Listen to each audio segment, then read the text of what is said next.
Oh my God, I'm so sorry. The scalding coffee hit him square in the chest. For 3 frozen seconds, Samantha Park watched in mounting horror as the dark liquid spread across the crisp white shirt of the most intimidating man she'd ever seen. The expensive fabric, probably worth more than her monthly rent, was now completely ruined, and the man wearing it looked like he could buy her entire business just to shut it down out of spite. Oh God, I'm so sorry."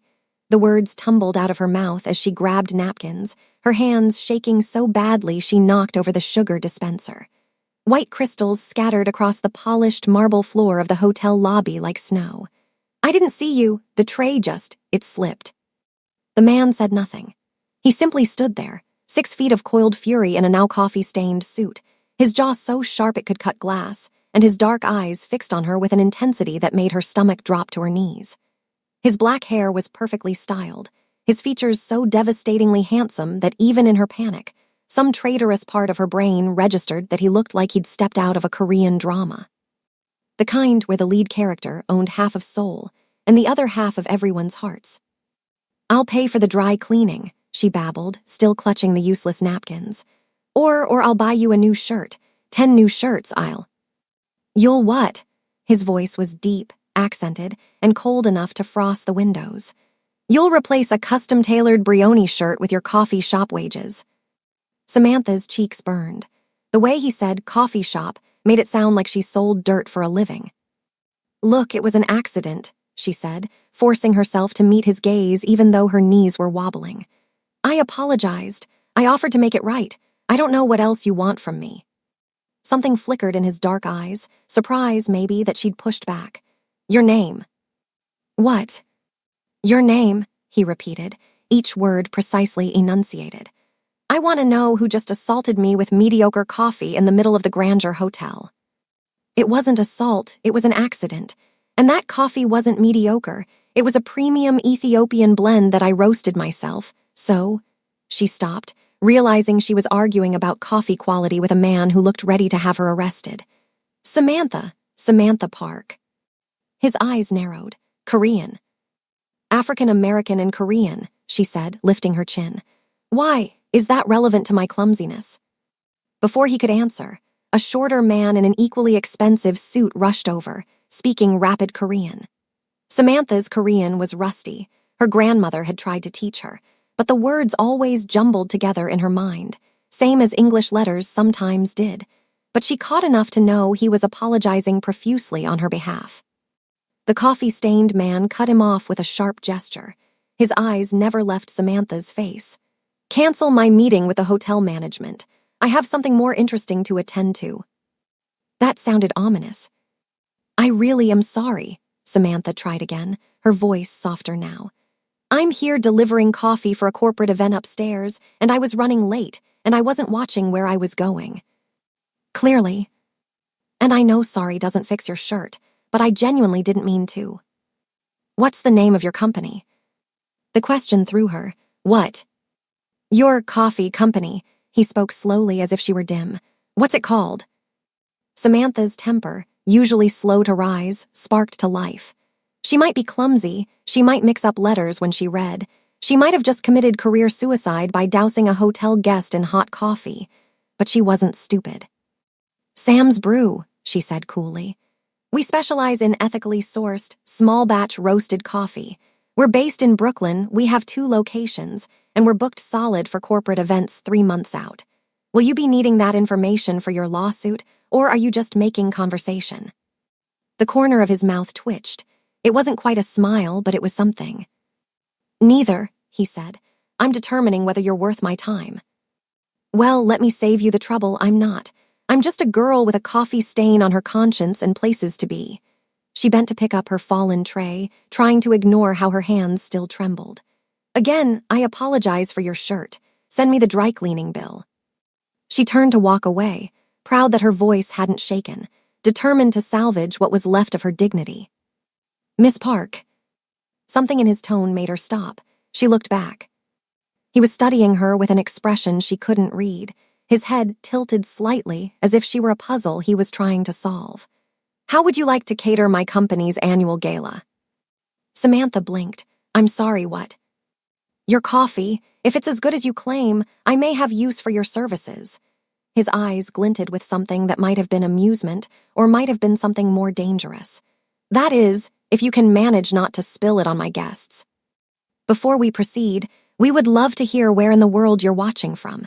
Hit the like and subscribe button to stay connected for more heartwarming stories. Now let's proceed. Samantha stared at him, convinced she'd misheard. You want to hire me after I just dumped coffee all over you? I want to sample your product, he corrected. Whether I hire you depends on whether you can deliver quality that matches your confidence. He pulled a business card from his pocket, somehow still pristine despite the coffee disaster, and held it out. My assistant will contact you with details. She took the card with numb fingers. The name embossed in elegant silver lettering made her breath catch. Jinwoo Kang, CEO, Kang Industries. Oh no, no. She just coffee-stained one of the most powerful businessmen in New York, possibly the world. Kang Industries owned half of Manhattan's commercial real estate and had recently expanded into hospitality and luxury goods. She'd read an article about Jinwoo Kang just last month. The journalist had called him Korea's coldest export, and the man who makes grown executives cry in boardrooms. I don't understand, she managed. Why would you want to hire someone who just assaulted you with mediocre coffee? She used his own words, unable to help herself. That almost smile appeared again. I said your coffee was mediocre. I didn't say you were. Before she could parse that statement, he turned to his assistant. Minyu, get me a clean shirt from my office and arrange a tasting with Miss Park's company for tomorrow afternoon. My office, 3 o'clock. Yes, sir. The assistant, Minyu, shot Samantha a look that clearly said, what did you do to him? She wished she knew.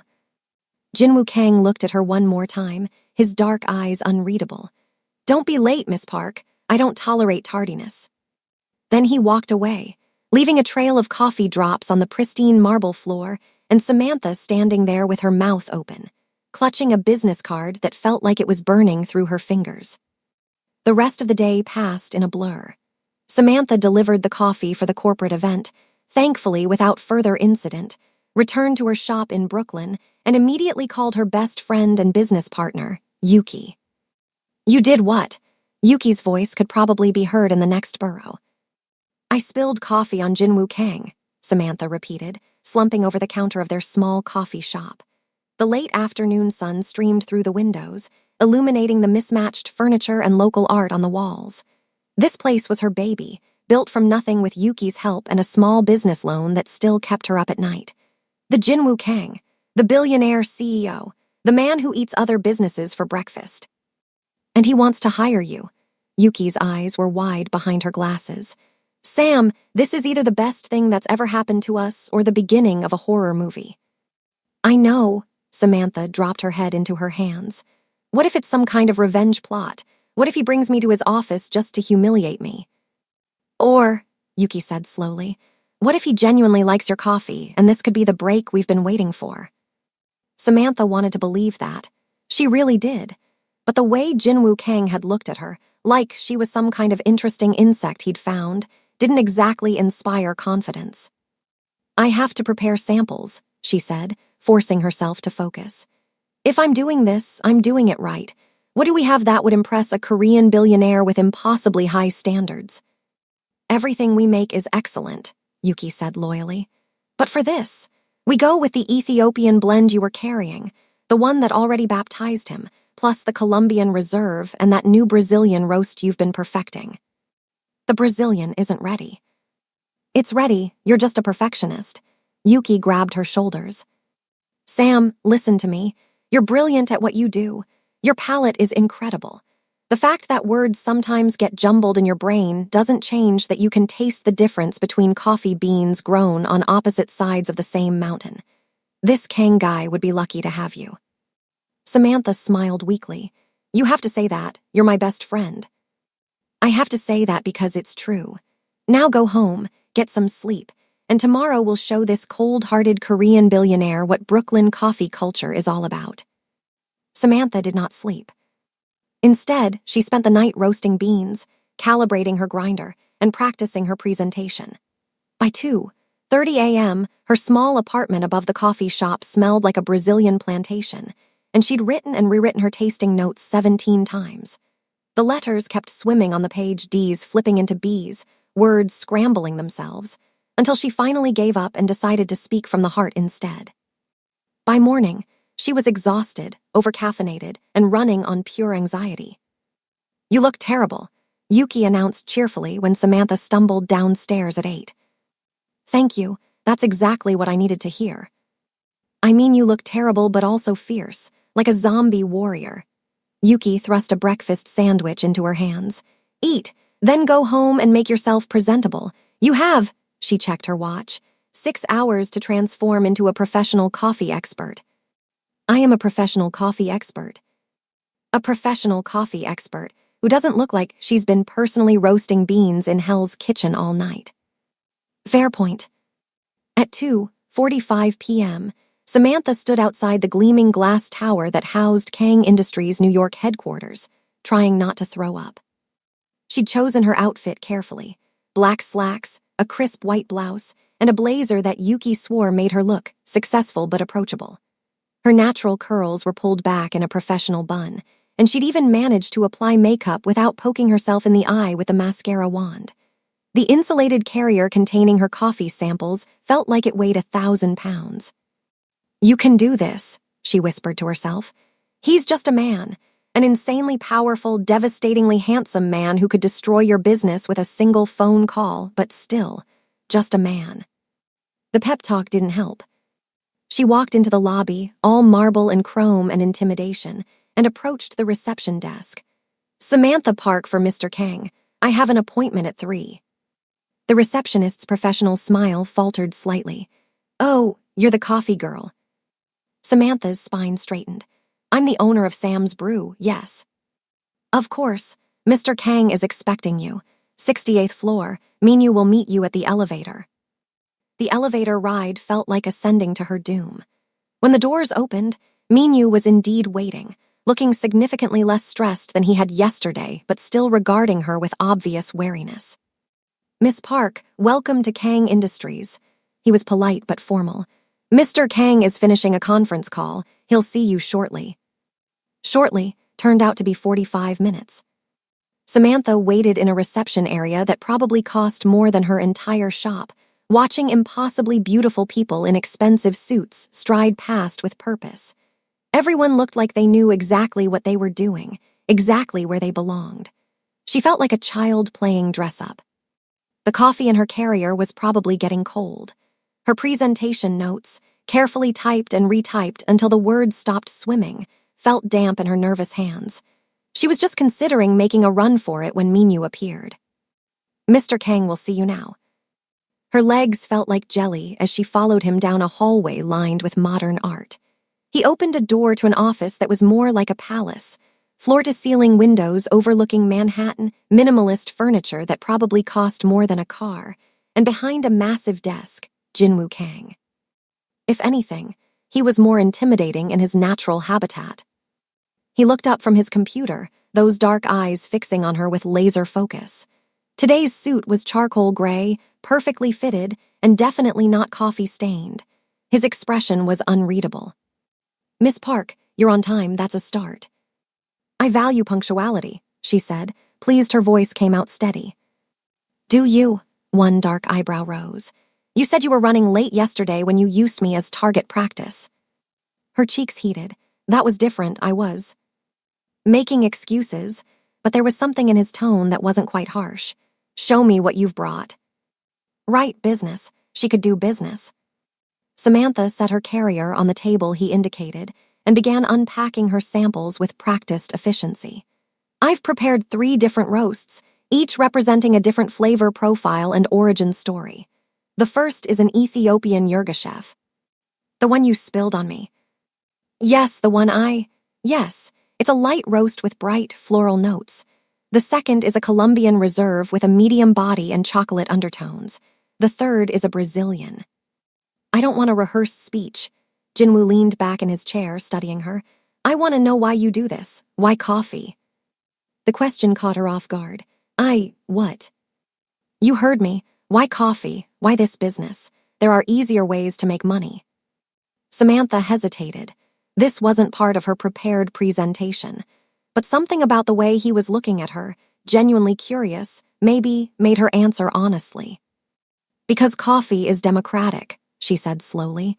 It doesn't matter if you're a billionaire CEO or a struggling student. A good cup of coffee tastes the same. It brings people together. It starts conversations. It's a language everyone can speak. Jinwoo's expression didn't change, but something flickered in his eyes. Poetic, but does it taste good? There's only one way to find out. Okay, just a quick check-in. Hope you are enjoying the story so far. Hit the like and subscribe button to stay connected because the story is about to get intense. Now let's proceed. Samantha had hosted hundreds of coffee tastings, but never one that felt like a cross-examination. Jinwoo Kang didn't just taste her coffee, he interrogated it. He asked about roasting temperatures, bean origins, processing methods, flavor profiles. He questioned her sourcing ethics, her relationships with farmers, her quality control processes. Every answer she gave seemed to spawn 3 more questions. And through it all, he watched her with those intense dark eyes, as if he could see right through her carefully constructed professional facade to the nervous girl underneath. The Brazilian, he said finally, setting down the cup. You hesitated when you mentioned it. Why? Damn, he was too perceptive. I don't think it's ready yet. The roast profile needs adjusting. It's excellent. Samantha blinked. I'm sorry. The Brazilian, it's the best of the 3. He leaned back in his chair. But you lack confidence in it. Why? She wanted to lie, to give some professional excuse about perfectionism and quality standards. But something about his direct gaze made her tell the truth. I can taste that it's almost there, she admitted. But I can't always trust what I taste. Words get jumbled in my brain sometimes, and I worry that flavors might too. That I might be missing something obvious that everyone else can see. You're dyslexic. It wasn't a question, but she nodded anyway. Yes, which is ironic for someone who's supposed to read flavor notes and bean labels and roasting charts all day. I'm aware of several highly successful executives who are dyslexic, Jinwoo said. It doesn't seem to have stopped them. Or you. There was something almost approving in his tone. Samantha didn't know what to do with that. The Brazilian is excellent, he repeated. Your palate is not compromised. If anything, you're overly critical of yourself. He stood, walking to the window. I'm hosting a gala in 3 weeks. 500 guests. I want your coffee there. Samantha's heart leaped. Really? However, he turned back to her, I have conditions. Of course he did. What kind of conditions? I don't just want you to cater the event. I want you to be there, personally overseeing every aspect of the coffee service. That's not a problem. I always oversee major events. And I want you to accompany me. The words hung in the air between them. Samantha was sure she'd misheard. Accompany you. As my date. Her brain short-circuited. You're what? Jinwoo walked toward her, each step measured and deliberate. My date for the evening. You'll arrive with me, stay by my side during the event, and leave with me when it's over. I don't understand. Why would you? I'm here to serve coffee, not to. Consider it part of the job. His voice was calm, businesslike, as if he were negotiating a merger and not asking her to pretend to be his girlfriend. The gala is important. Appearances matter. Having you there serves multiple purposes. What purposes? Her voice came out sharper than intended. Making people think you're dadding the help, showing off how magnanimous you are by elevating a coffee shop owner, or is this some kind of pretty woman fantasy where? Careful, Miss Park. His tone dropped to something dangerous. I'm offering you significant exposure for your business. Don't insult us both by assuming this is about anything tawdry. Then what is it about? He studied her for a long moment. My family has certain expectations. This gala is attended by business associates, potential investors, and various members of Korean society who take an interest in my personal life. Having you there would be convenient. Convenient, she repeated flatly. You want a fake girlfriend for the evening. I want a companion who can hold an intelligent conversation about coffee and business, who isn't afraid to challenge me, who won't expect anything beyond a professional arrangement. His eyes held hers. You fit the criteria. Samantha should have said no, should have grabbed her samples and walked out of his office and never looked back. This was insane. He was essentially asking her to be an escort, no, worse, to be an accessory, a prop in whatever corporate theater he was performing. But then she thought about the exposure. 500 guests at a Billionaire's gala, the connections she could make, the business opportunities, the validation that Sam's brew was good enough to serve in these circles.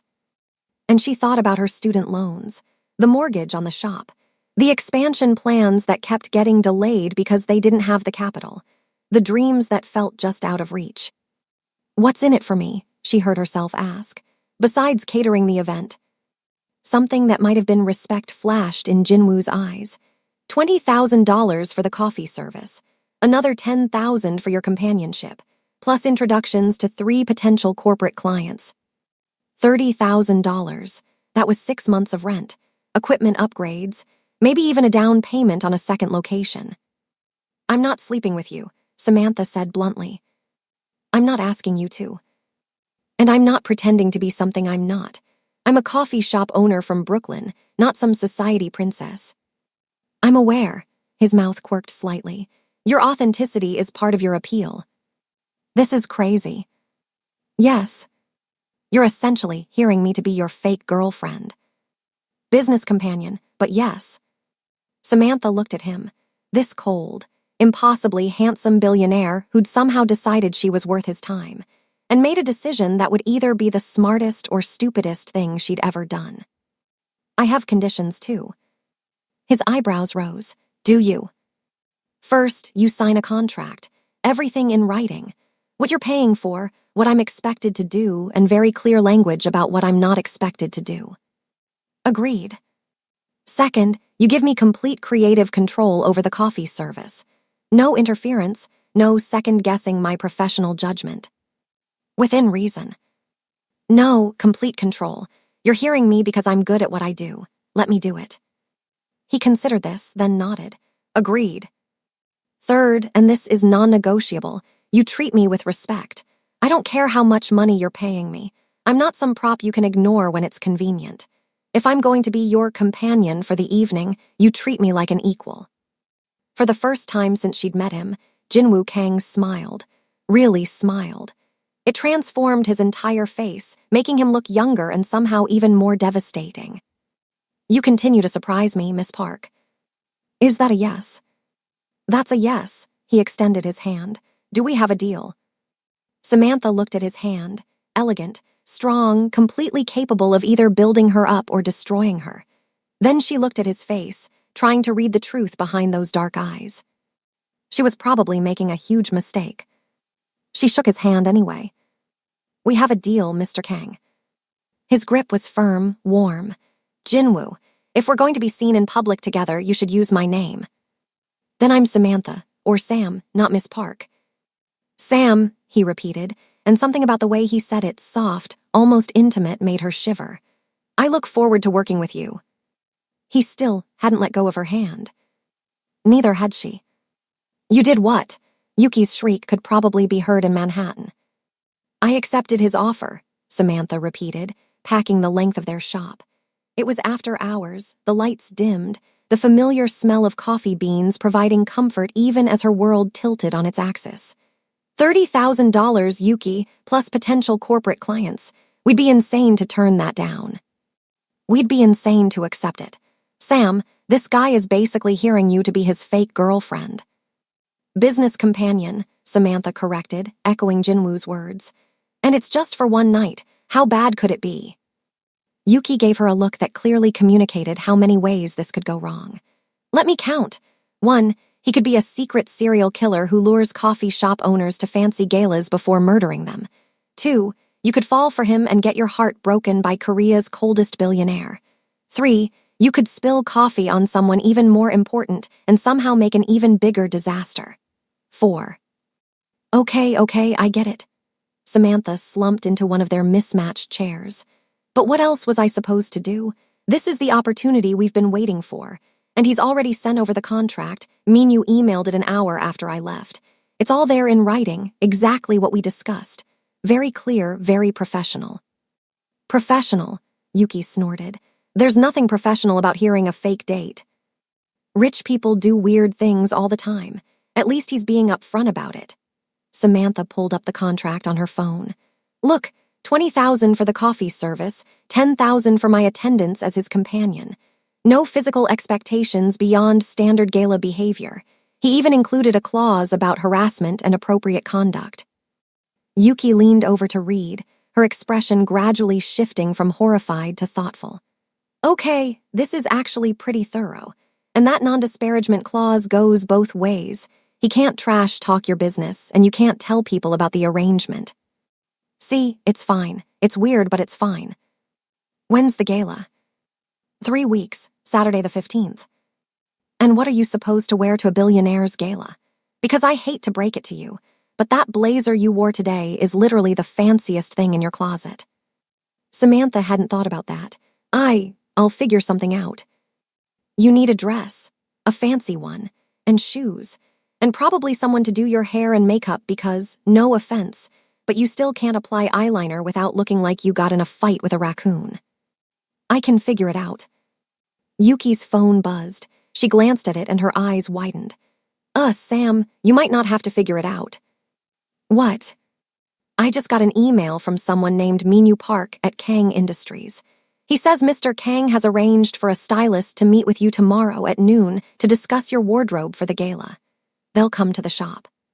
Samantha snatched the phone. Sure enough, there was the email, professionally worded and completely presumptuous. He arranged a stylist without asking me. Rich people, Yuki said sagely. They really do just do whatever they want. Samantha's first instinct was to fire off an angry email refusing the stylist. She could dress herself, thank you very much. She didn't need Jinwoo Kang deciding what she should wear. But then she looked around her shop, at the mismatched furniture they'd salvaged from Craigslist, at the chipped mugs they used for tastings, at her own reflection in the window wearing jeans and a t-shirt with a coffee stain on the sleeve. She thought about the gleaming luxury of Kang Industries' offices, the impossible elegance of everyone who worked there. She thought about showing up to a gala wearing a dress from T, J, Max, and trying to hobnob with millionaires. Fine, she muttered. One stylist appointment, but if they try to put me in something ridiculous, I'm walking out. That's my girl, Yuki said, grinning. Now about the coffee service, what are you thinking? Business. Finally, something Samantha actually understood. They spent the next 3 hours planning the menu, discussing logistics, and arguing about whether to include her experimental cardamom blend. By the time Yuki left, Samantha felt marginally more in control of the situation. She was just locking up when her phone buzzed with a text from an unknown number. This is Jinwoo. Minyu will send you tomorrow's schedule. The stylist meeting is non-negotiable, but if you have concerns about the choices, you can voice them directly to me. Also, well done today. Your coffee was exceptional. Samantha stared at the text. Jinwoo Kang had her personal number. Jinwoo Kang was texting her. Jinwoo Kang had complimented her coffee. She should probably respond professionally, coolly, maintain boundaries. Instead, she typed, the Brazilian still needs work, and I can dress myself, but I appreciate the gesture. See you soon. His response came immediately. The Brazilian is perfect. You simply refuse to accept your own excellence. We'll work on that. Something warm unfurled in Samantha's chest. Something dangerous. She turned off her phone before she could say something stupid. The stylist arrived at noon sharp the next day. A whirlwind of elegance named Sujin, who swept into Sam's brew with garment bags and accessory cases like she was preparing for a royal wedding. Jinwoo said you needed help, Sujin announced in lightly accented English. I am here to provide miracles. I don't need a miracle, Samantha protested. Just a dress, a nice dress, nothing crazy. Sujin looked at her with the patience of someone dealing with a particularly stubborn child. You are attending the Kang Industries annual gala as Jinwoo's companion. This is not just a dress situation. This is a statement. I don't want to make a statement. I just want to look appropriate.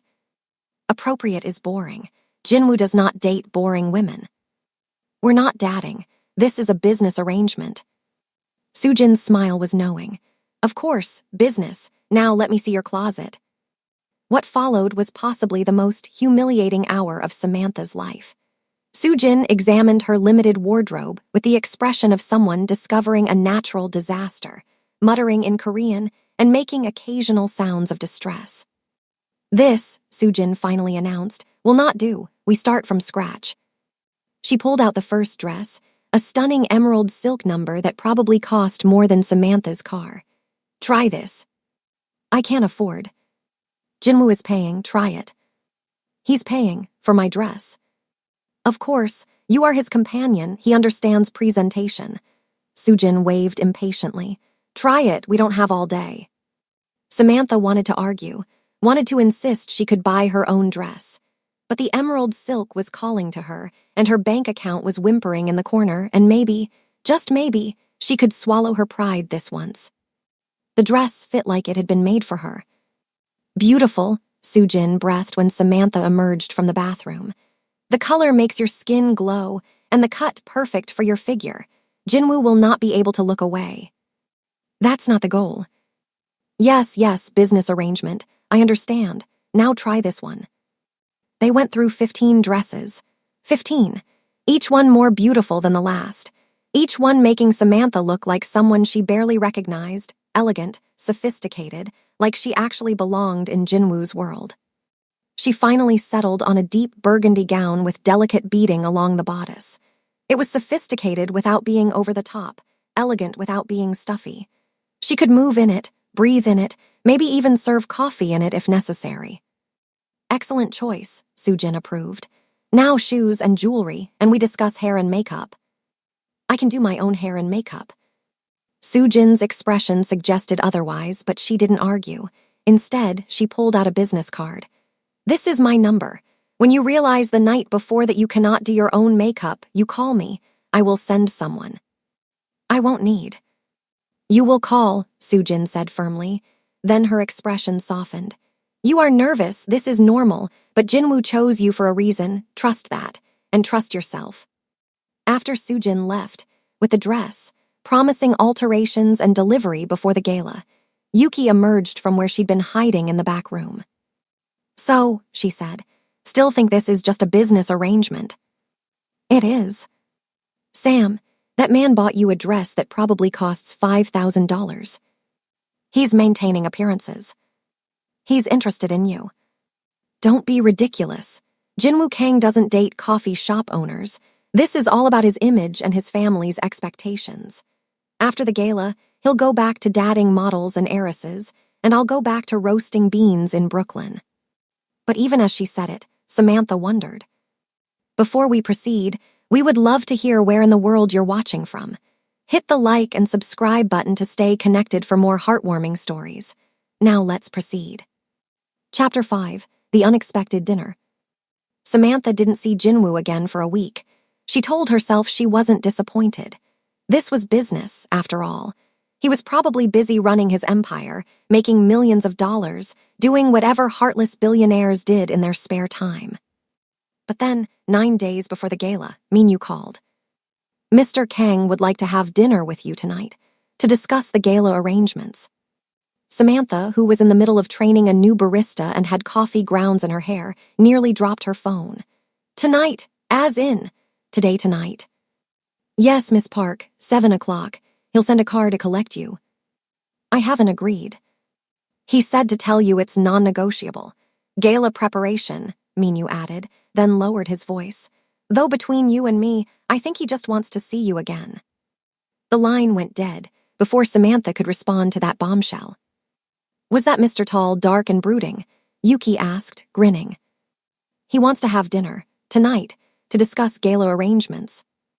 Gala arrangements. Is that what the kids are calling it these days? It's business. Sure it is, that's why you're blushing. Samantha wasn't blushing, much. She spent the rest of the afternoon in a state of controlled panic. What did one wear to dinner with a billionaire? The blazer again. Something more casual. She didn't own anything that qualified as nice dinner attire. At 6:30, she gave up and wore black jeans, a burgundy blouse that Yuki swore brought out her eyes, and the one pair of heels she owned that didn't make her feel like she was walking on stilts. The car arrived at exactly 7 o'clock, a sleek black sedan with a driver who looked like he could double as a bodyguard. He opened the door with a polite "Miss Park," and Samantha climbed in, feeling like Cinderella going to the ball. Except Cinderella probably wasn't terrified of her Prince Charming. They drove to a restaurant in Manhattan that Samantha had only read about in magazines, the kind of place where you needed reservations 6 months in advance and every dish was a work of art. The kind of place where she absolutely, definitely did not belong. Jinwoo was waiting at a private table in the back, and when he stood to greet her, Samantha's breath caught. He wasn't wearing a suit. Well, he was wearing suit pants and a crisp white shirt, but no tie, and the collar was open just enough to show the column of his throat. His hair was slightly less perfect than usual, like he'd run his fingers through it. He looked almost human. Almost. Samantha. His voice did that thing again, where her name sounded like something intimate. Thank you for coming on short notice. Did I have a choice? She meant it to sound challenging, but it came out breathless. His mouth quirked. There's always a choice. I'm glad you chose to be here. He pulled out her chair, and Samantha sat, hyper-aware of his proximity. Wine. Sure, red, please. He ordered in Korean, something that sounded expensive and impressive, and then turned his full attention to her. It was like being in a spotlight. How are the gala preparations progressing? He asked. Right, business. She could talk about business. Good. The coffee menu is finalized. I'm bringing the Ethiopian and Colombian, plus a special espresso blend I've been working on. Yuki and I will handle all the serving ourselves with 2 additional staff members for backup. No catering company. For coffee? Absolutely not. This is too important to trust to someone who might over-extract the espresso or serve the Ethiopian at the wrong temperature. Jinwoo smiled, that rare, genuine smile that made him look like a different person. You're very protective of your coffee. It's my reputation on the line. And what about the other aspect? Are you comfortable with the companion arrangement? Samantha took a sip of the wine that had magically appeared in her glass. It was delicious, naturally. I'm managing. Sujin found me a dress. I know, she sent me photos. Samantha nearly choked. She what? For approval. Don't worry, they were of the dress on a mannequin, not on you, though I'm certain you'll look stunning. Her cheeks heated. This isn't necessary, you know, the dress, the dinner, all this. Preparation. I can show up and smile and make small talk. I've worked enough corporate events to know how to behave. This isn't a corporate event, Jinwoo said, his expression turning serious. Or rather, it is, but it's also a performance. My family will be there. Business associates who have known me since I was a child. People who will scrutinize everything, how we look together, how we interact, whether we seem genuine. And do we seem genuine? He looked at her for a long moment. I don't know yet. That's why I wanted to have dinner. We need to know each other well enough to be convincing. So this is like a rehearsal. Think of it as research. The waiter appeared with appetizers that looked too beautiful to eat. Tell me about yourself, Samantha Park. The parts that aren't in the background check I ran. She should have been offended by the background check comment. Instead, she was curious. What did the background check tell you? That you're 22, born and raised in Brooklyn. Father unknown, mother passed away when you were 19. Raised primarily by your Korean grandmother. Full scholarship to NYU, business degree, graduated with honors despite your dyslexia. Opened Sam's Brew 2 years ago with Yuki Chen, your roommate from college. Clean credit, no criminal record, no scandalous social media presence. He paused. It told me the facts, but not the story. Samantha wasn't sure she wanted to tell him the story. The facts were easy, neat, simple, they didn't hurt. The story involved foster care and loneliness and a grandmother who did her best but worked 3 jobs. It involved being the mixed-race kid who didn't quite fit anywhere, the dyslexic student everyone underestimated, the girl who learned to fight for every single thing she'd ever achieved. But Jinwoo was watching her with those intense eyes, and something about his expression made her think he might actually understand. My mom was 17 when she had me, Samantha said slowly. Her family, Korean, traditional, weren't thrilled about the African-American boyfriend or the unplanned pregnancy. She kept me anyway, but she was young and scared and not really equipped to be a mother. She left. Eventually, when I was 9, said she needed to find herself. Samantha picked at the food on her plate. My grandmother took me in. She was tough, expected perfection, didn't really understand why I couldn't just read like everyone else, why the letters wouldn't stay still on the page. But she taught you Korean. She tried. I can understand it better than I can speak it, and I definitely can't read it. The characters just... She made a jumbling gesture with her hands. But she taught me about perseverance, about not letting anyone tell you what you can't do. She sounds formidable. She passed away 3 years ago, heart attack. Samantha's throat tightened. She never got to see the coffee shop, never knew that I actually made it. Jinwoo reached across the table and covered her hand with his. The touch was brief, professional, but somehow comforting. She knew. Grandmothers always know. Something in his voice made her look up. You sound like you're speaking from experience. My grandmother raised me too, after my parents died. Samantha hadn't expected that. Somehow, she'd imagined Jinwoo springing fully formed from corporate headquarters, all cold efficiency and business acumen. What happened? Car accident. I was 12. His expression was neutral, but his eyes held shadows. My grandmother took over the business and raised me at the same time. She was exacting, demanded excellence in everything. Nothing was ever quite good enough. And now she's retired to Seoul and spends her time telling me I work too much and need to get married. His mouth twisted. Hence the gala situation. Understanding dawned. This is about her. You need a date because your grandmother is pressuring you. Partly, but also because... He stopped, seeming to choose his words carefully. There are expectations. As the CEO of Kang Industries, as a Korean man from a certain type of family, my personal life is scrutinized. Every woman I'm seen with is analyzed as a potential wife. Every date becomes an engagement rumor. It's exhausting. So you hired a fake girlfriend to keep people off your back. I hired someone I can actually talk to, someone who isn't interested in my money or my connections, someone who spills coffee on me and still manages to challenge me at every turn.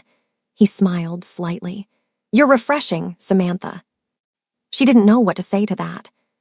They ate in more comfortable silence, the conversation shifting to lighter topics, coffee, New York, their respective businesses. Samantha found herself relaxing, laughing at Jinwoo's dry observations about corporate culture. He was funny, she realized with surprise. Under all that icy exterior, there was actual warmth, actual personality. It was dangerously appealing. I have a question, she said as dessert arrived, something chocolate and gorgeous and probably sinful. At the gala, how, couple why do we need to be? Jinwoo's eyes glinted with something that might have been amusement. Define couple why. You know, hand-holding, arm around waist, those little touches that couples do. She felt herself blushing again. I just want to know what to expect. We should seem comfortable with each other, familiar, but I won't ask you to do anything that makes you uncomfortable. What about dancing? Please tell me there's no dancing. There's dancing. I can't dance. You can't, or you haven't learned. Both, neither. I have 2 left feet and no rhythm. It's tragic. Jinwoo stood suddenly, extending his hand. Show me. What's here? No one's watching. Show me how you dance. This was insane. They were in a fancy restaurant with other diners who were definitely pretending not to watch. But Jinwoo was standing there with his hand out, and Samantha had never been one to back down from a challenge. She took his hand and let him pull her up. There was no music, but Jinwoo didn't seem to care. He positioned her hand on his shoulder, his own hand settling at her waist, and began to move in a simple box step. See, not so difficult. You're doing all the work, Samantha protested, but she followed his lead, trying not to think about how close they were. How good he smelled, something expensive and masculine. How his hand at her waist was warm through the fabric of her blouse. That's what leading is, he said, his voice low. You just have to trust me. They moved together in the small space between tables, and Samantha felt herself relaxing into the rhythm. He was right. It wasn't difficult. Not when he was guiding her, anticipating her missteps, making it feel effortless. "There," he murmured. "You can dance." Samantha looked up and found his face inches from hers. Those dark eyes were focused on her with an intensity that made her breath catch. For one impossible moment, she thought he might kiss her. She thought she might let him. Then reality crashed back. This was business, a contract. She was his hired companion, not his actual girlfriend. She needed to remember that. She stepped back, breaking the contact. "I should go, early day tomorrow." Something flickered across Jinwoo's face, disappointment maybe, but he nodded. "Of course, I'll have the driver take you home." The ride back to Brooklyn was quiet. Samantha stared out the window, watching Manhattan give way to her neighborhood, trying to untangle the mess of feelings in her chest. This was supposed to be simple. A business transaction, money for services rendered. But the way Jinwoo had looked at her during that dance, the way his hand had felt at her waist, the way he'd shared his own story with such unexpected honesty, none of that felt like business. And that terrified her. Because in 3 days, she was going to walk into a gala full of Manhattan's elite on the arm of Jinwoo Kang, pretending to be his girlfriend. And she was starting to worry that the pretending might not be the hardest part. The hardest part would be remembering it wasn't real. The day of the gala, Samantha woke up at 4 a.m. in a state of pure panic. She had too much to do. The coffee equipment needed to be transported to the venue. The beans needed final quality checks. She needed to brief her staff, coordinate with the catering team, confirm the setup schedule. And somehow, in the middle of all that, she needed to transform into someone sophisticated enough to be Jinwoo Kang's date. "Breathe," Yuki commanded when Samantha arrived at the shop at 5 a.m. "I've got the equipment handled. The van's already loaded. Carlos and Maria know exactly what to do. Everything is under control." "What about those?" "Done. And those?" "Already handled." "But..." "Sam," Yuki grabbed her shoulders. "You are an excellent coffee roaster and a terrible control freak. Let me handle this part. You focus on not having a nervous breakdown before your fake date with Mr. Devastatingly Handsome." "It's not a date." Right, business arrangement. Now go home and start getting ready. Soojin will be at your place at 2. Samantha had not called Soojin about hair and makeup. She'd been determined to do it herself, to maintain some small shred of independence in this whole ridiculous situation. But when she looked in the mirror and saw her hands shaking, saw the exhaustion in her eyes and the coffee stains on her fingers, she admitted defeat and called the number on Soojin's card. Soojin arrived with a makeup artist named Hana and enough products to stock a department store. "I knew you would call," she said smugly. "Now sit. We have 4 hours to make you magnificent." It felt like preparing for battle. Hana did her makeup with the concentration of a surgeon, foundation that somehow made her skin look like silk, eyeshadow in shades of bronze and gold that made her brown eyes pop, a lipstick that was deep burgundy to match the dress. Soojin worked on her hair, transforming her usual wild curls into an elegant updo with a few artful tendrils framing her face. When they were done, Samantha barely recognized herself. "Stunning," Soojin pronounced. "Now the dress."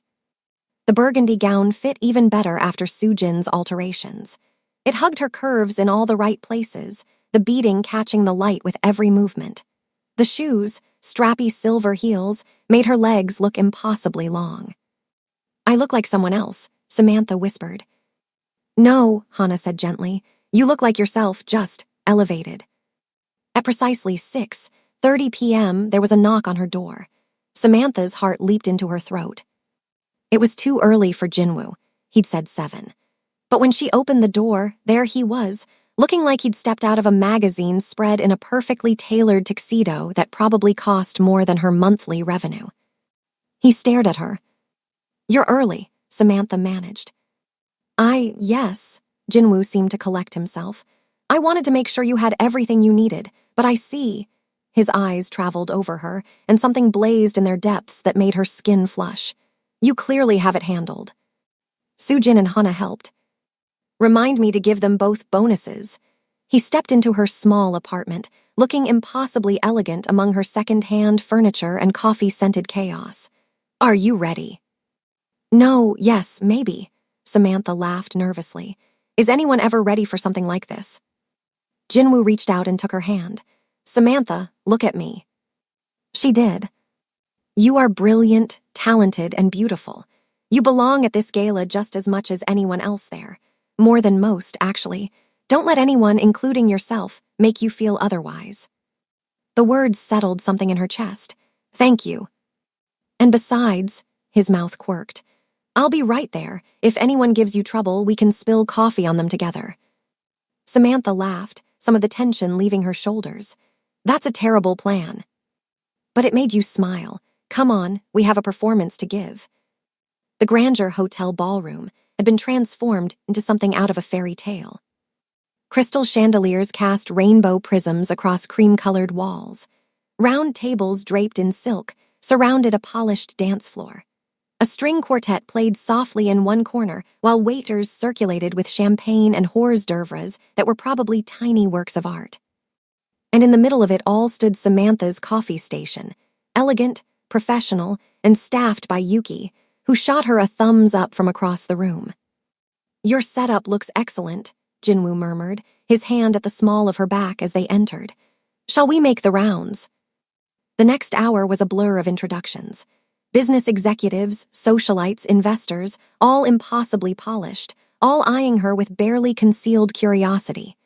Jinwoo introduced her simply as Samantha Park, owner of Sam's Brew, but the way he said it, with pride in his voice, made it sound like an accomplishment worth noting.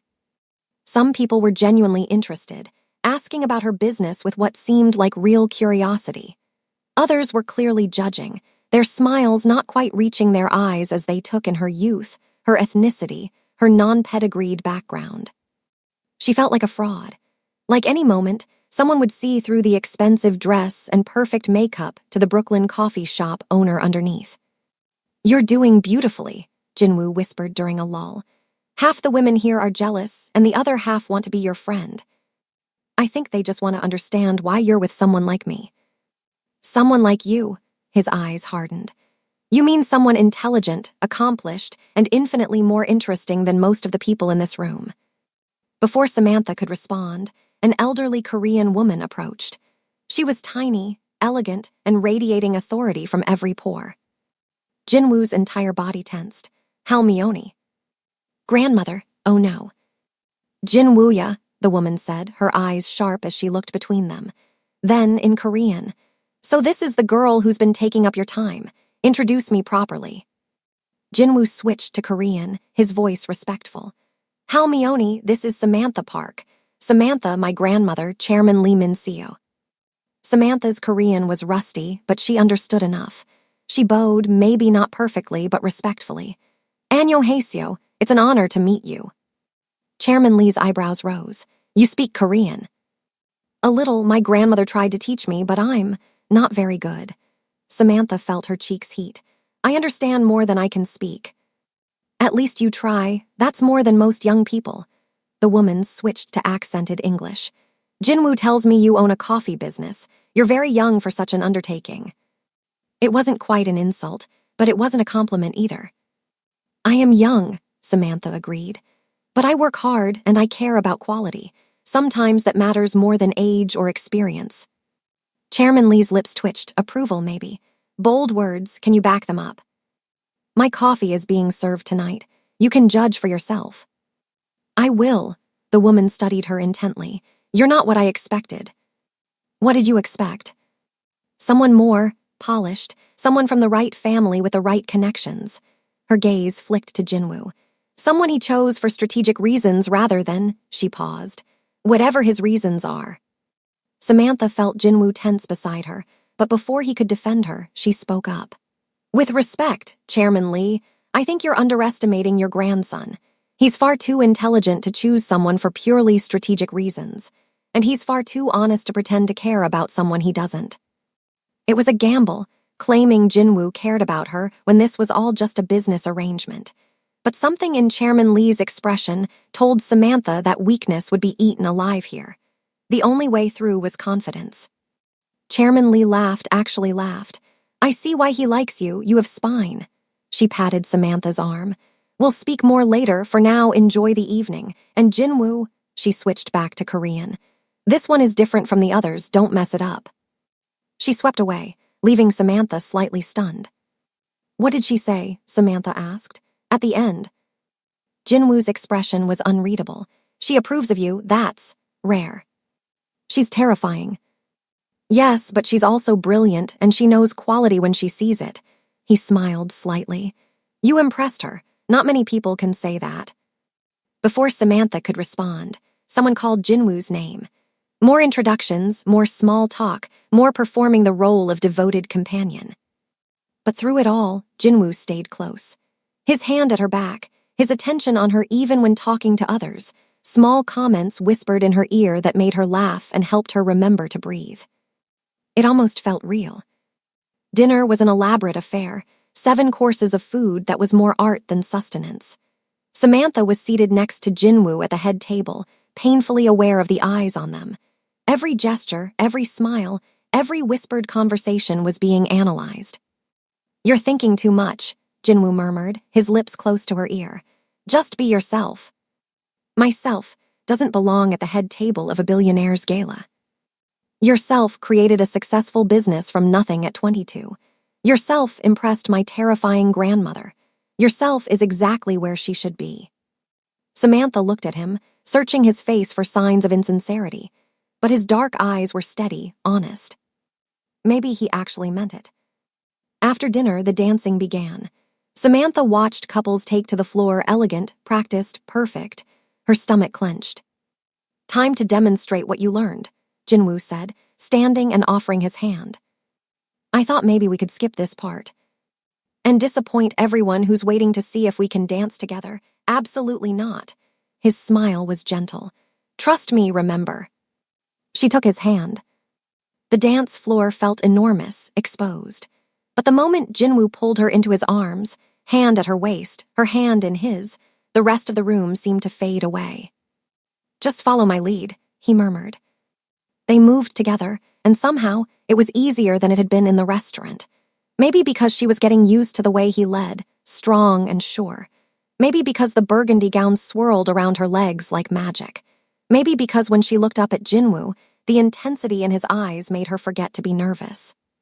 You're a natural, he said. You're a good liar. I never lie, Samantha. His hand tightened at her waist. You should know that about me. I'm many things, cold, ruthless, demanding, but I don't lie. The music shifted to something slower, more intimate. Other couples crowded onto the floor, but Samantha barely noticed. All she could see was Jinwoo. All she could feel was the warmth of his hand, the solid strength of his shoulder under her palm. Why did you really hire me? The question escaped before she could stop it. The truth, Jinwoo, not the corporate answer about appearances and family expectations. He was quiet for so long she thought he wouldn't answer. Then, because you were real. Everyone else in my life wants something from me, money, connections, status. You just wanted me to pay for my dry cleaning. His lips quirked. It was refreshing. You were refreshing. And now that you've paid me $30,000 to be here. Now you're still real, still honest, still challenging me at every turn. He pulled her slightly closer. Tell me something, Samantha. Are you pretending right now? Her breath caught. What? This, us, the way you look at me. His eyes searched hers. Is it all performance, or is some of it real? She should lie.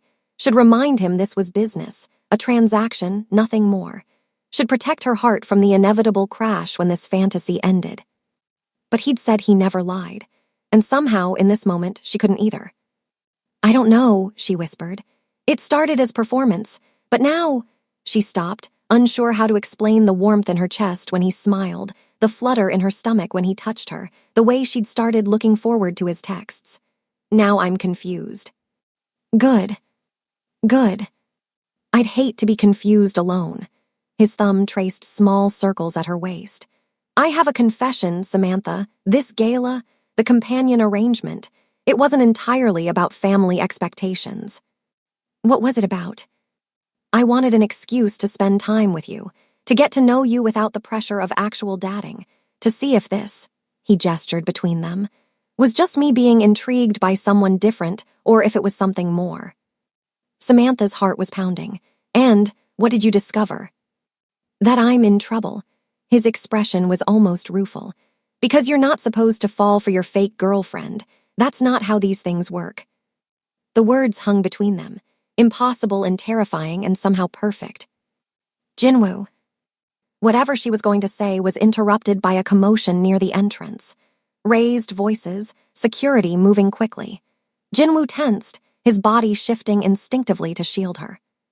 A woman was arguing with security, young, beautiful, dripping in designer clothes and fury. She was speaking rapid Korean, her voice getting louder. Damn it, Jinwoo muttered. Who is that? My ex-fiancé, Mi-sun. His jaw was tight. This is going to be unpleasant. Mi-sun had spotted them. She pushed past security, clearly someone who was used to getting her way, and stormed across the dance floor with all the subtlety of a hurricane. Jinwoo, she shouted in English, apparently for Samantha's benefit. What is this? Who is she?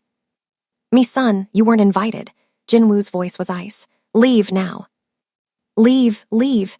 You break our engagement, you humiliate me in front of everyone, and now you're parading around with some. Some?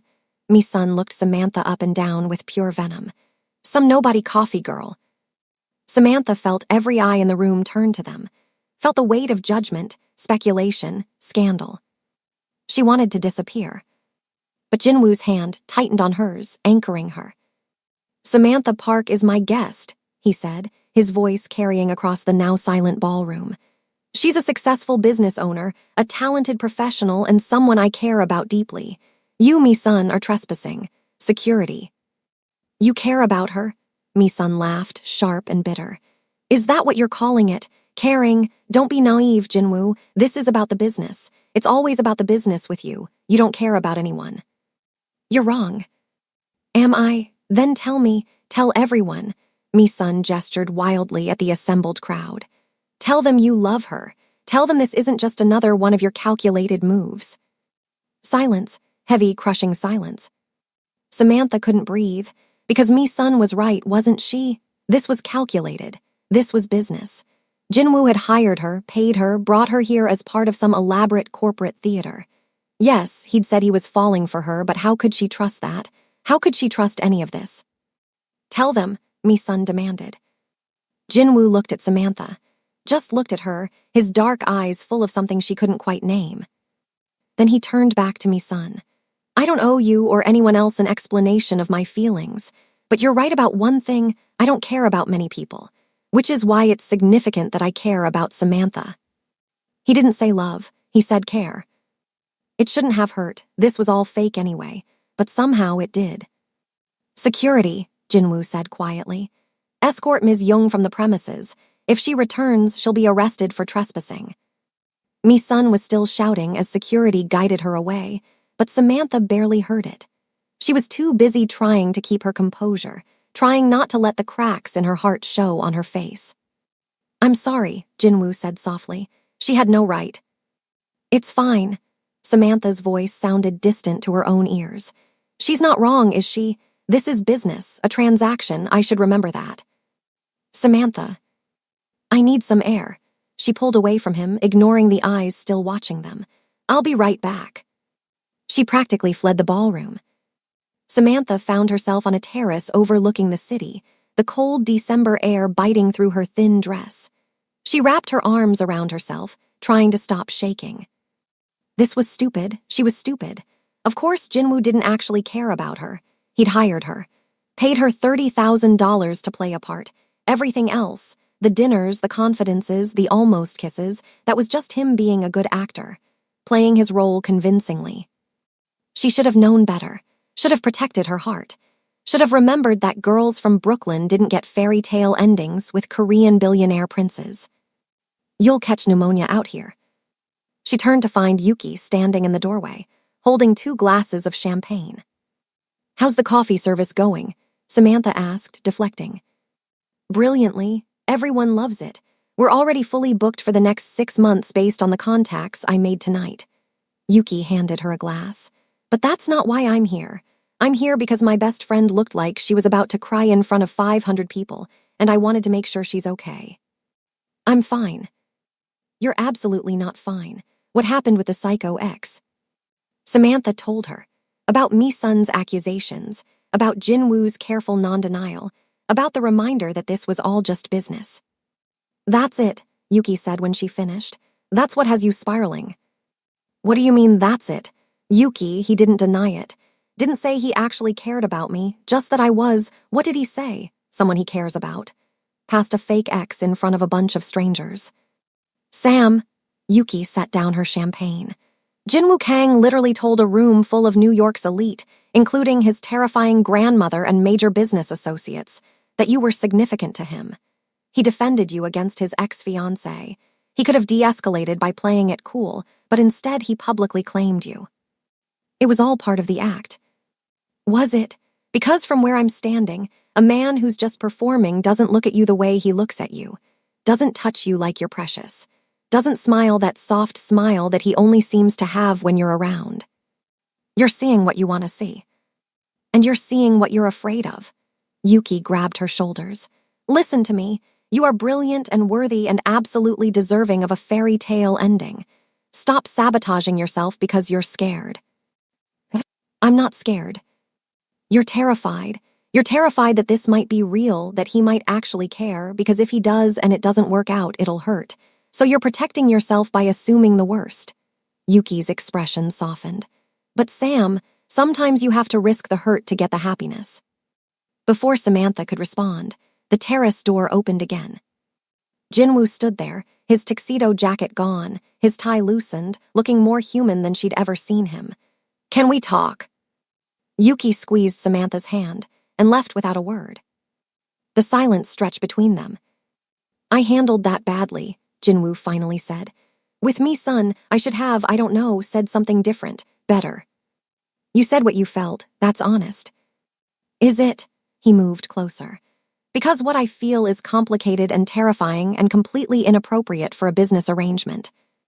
Jinwoo. Let me finish, please. He took a breath. When I hired you, it was supposed to be simple. A companion for an evening, someone to keep my grandmother and the business vultures happy, someone I could control. That stung. Control. Bad choice of words. Someone I could keep at arm's length, he amended. Someone who wouldn't get under my skin or make me question the very careful walls I'd built around myself. And then you spilled coffee on me and apologized with such genuine horror that I couldn't stay angry. And then you challenged me about your coffee quality while offering to buy me 10 new shirts. And then you walked into my office and negotiated like someone who knew her worth. He smiled slightly. You were supposed to be easy to compartmentalize. You're anything but. Samantha's heart was pounding. What are you saying? I'm saying Mi-sun was right. I don't care about many people. I'm not good at feelings or vulnerability or any of the things that apparently make relationships work. But you... He stepped closer until she could see the flecks of gold in his dark eyes. You make me want to try. You make me want to be someone who can say the words instead of just feeling them. What words? He cupped her face in his hands, his touch gentle despite the intensity in his eyes. That this stopped being business the moment you looked at me like I was just a man instead of a billionaire. That I care about you, actually care, not someone I care about corporate speak. That watching you tonight, seeing you hold your own with my grandmother and the sharks in that ballroom, made me realize I'm completely gone for you. You're gone for me, Samantha repeated, hardly daring to believe it. Completely, embarrassingly, inconveniently. His thumb brushed her cheek. I know I hired you. I know there's a power imbalance and this is wildly inappropriate, and you have every reason to think this is just me trying to get what I paid for. But Samantha, I would tear up that contract right now if it meant you'd believe this is real. Jinwoo. I'm falling in love with you. Maybe I've been falling since you spilled that coffee. Maybe. She kissed him. She couldn't help it. Couldn't stand there and listen to Jinwoo Kang, cold, ruthless billionaire CEO, stumble over a confession of love without doing something about it. He made a surprised sound against her lips, then pulled her closer, deepening the kiss. It was nothing like she'd imagined, not polished or perfect. It was desperate and real and tasted like champagne and possibility. When they finally broke apart, both breathing hard, Jinwoo rested his forehead against hers. So, he said, his voice rough, Does that mean you feel the same, or was that just an elaborate way to shut me up? Samantha laughed, the sound shaky. I'm falling too. I've been fighting it, telling myself it was fake, protecting myself from getting hurt. But Jinwoo, when you look at me, I feel like I'm someone worth looking at. When you defend me, I feel strong. When you believe in me, I believe in myself. Good, because I'm not letting you go. He kissed her again, softer this time. Fair warning, I'm terrible at relationships. I work too much, I'm demanding, and I apparently have ex-fiancés who crash galas. I spill coffee on people, and read slowly, and can't dance without stepping on your feet. Perfect, we'll be disasters together. He smiled against her lips. Although technically, you owe me 1 more hour of contracted companionship. How would you like to spend it? Let's go back inside, face the music, show everyone that this, she gestured between them, is real. You're sure?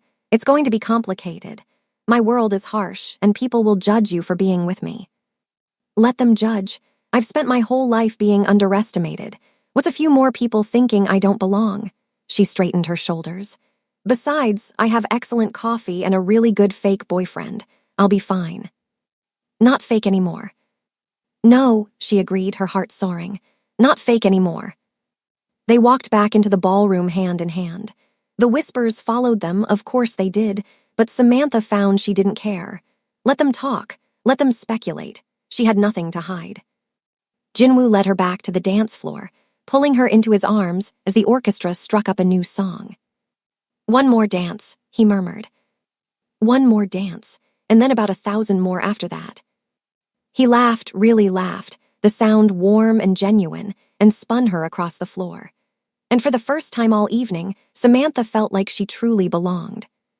Not because of the dress, or the makeup, or the performance, but because she was exactly where she was meant to be. Epilogue, 6 months later. Samantha stood in the lobby of Kang Industries, holding a tray of coffee samples and trying not to grin like an idiot. Miss Park, the receptionist, who now knew her by name, smiled.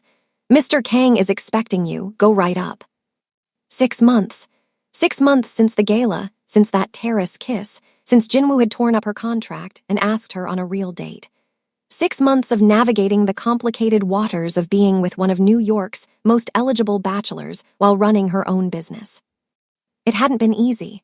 The media attention alone was sometimes overwhelming. Photos of them at restaurants, speculation about engagement rings, think pieces about their age gap and different backgrounds. Jinwoo's world was exactly as harsh as he'd warned. But it was also wonderful. He'd kept his promise about corporate clients. Sam's Brew now supplied coffee to 3 major companies, and they'd opened that second location in Manhattan.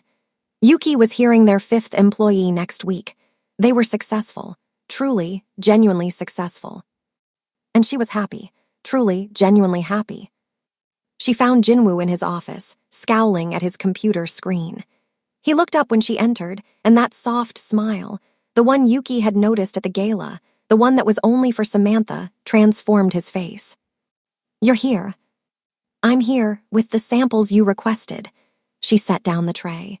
Although I should warn you, if you criticize my new roast, I'm breaking up with you. Empty threat, you love me too much. Dangerously accurate. She kissed him hello, still marveling that she could just do that now. Kiss Jinwoo Kang whenever she wanted. Now taste the coffee and tell me I'm a genius. He dutifully tasted each sample, offering thoughtful feedback that made her both proud and slightly annoyed that he was right about the temperature on the Colombian. So, he said when they'd finished the professional part of her visit, I have something for you. If it's another expensive dress, I'm going to remind you that I can buy my own clothes now. It's not a dress. He pulled out an envelope. It's an opportunity. Curious, Samantha opened it. Inside was a proposal, formal, professional, completely Jinwoo. He wanted to invest in Sam's Brew, not as her boyfriend, but as a business partner. He'd laid out terms, projections, growth strategies. Everything was fair, balanced, giving her complete creative control while providing the capital she needed to expand beyond her wildest dreams. Jinwoo, she looked up at him, overwhelmed. This is separate from us, he said quickly. If you say no, nothing changes between us personally. But Sam, your business is solid, your product is excellent, and you have the drive to build something significant. I want to help you do that. Why? Because I believe in you. Because watching you build something from nothing is inspiring. Because, he pulled her close, because I love you and I want to see you succeed. Tears pricked Samantha's eyes. You're sure this won't make things weird, mixing business and personal? We've been mixing business and personal since you assaulted me with coffee. I think we can handle it. She laughed, then kissed him thoroughly.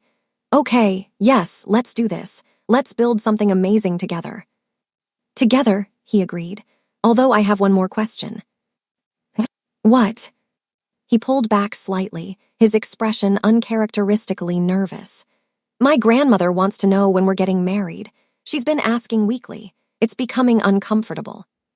Samantha's heart stopped. Are you? I'm not proposing, not yet. When I propose, it'll be romantic and perfect and you'll cry happy tears. His smile was gentle. But I am saying that I want that future. With you, when you're ready, no pressure, no contracts, just us. Jinwoo. Tell me I'm not crazy. Tell me you see it too. She thought about her grandmother, who'd never gotten to see her success. About her mother, who'd missed out on watching her daughter build a life worth living. About all the times she'd felt like she didn't belong anywhere. And then she thought about Jinwoo, difficult, demanding, impossibly loyal Jinwoo, who made her feel like she belonged everywhere, especially with him. I see it, she said softly. I see our future. I see us building businesses and drinking excellent coffee and arguing about temperature settings. I see your grandmother giving me advice I pretend to ignore. I see late nights and early mornings and everything in between. Yeah, she kissed him once more. But first, you have to promise me something. Anything. At our wedding, whenever that happens, we're serving Sam's brew coffee. Non-negotiable. Jinwoo laughed, the sound full of joy and promise, and a future that was terrifying and perfect all at once.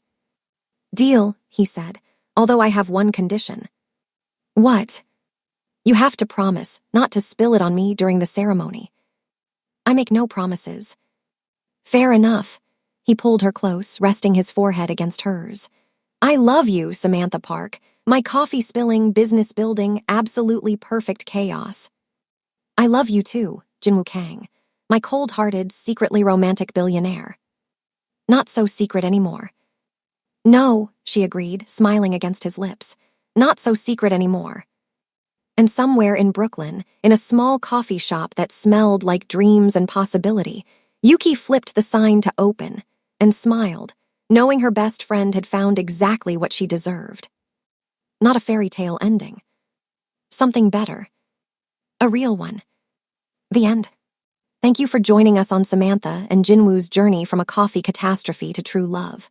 If you enjoyed this story, don't forget to like, share, and subscribe for more heartwarming tales. Let us know in the comments which part was your favorite and where in the world you're listening from. Until next time, may your own love story be as unexpected and beautiful as a perfectly brewed cup of coffee.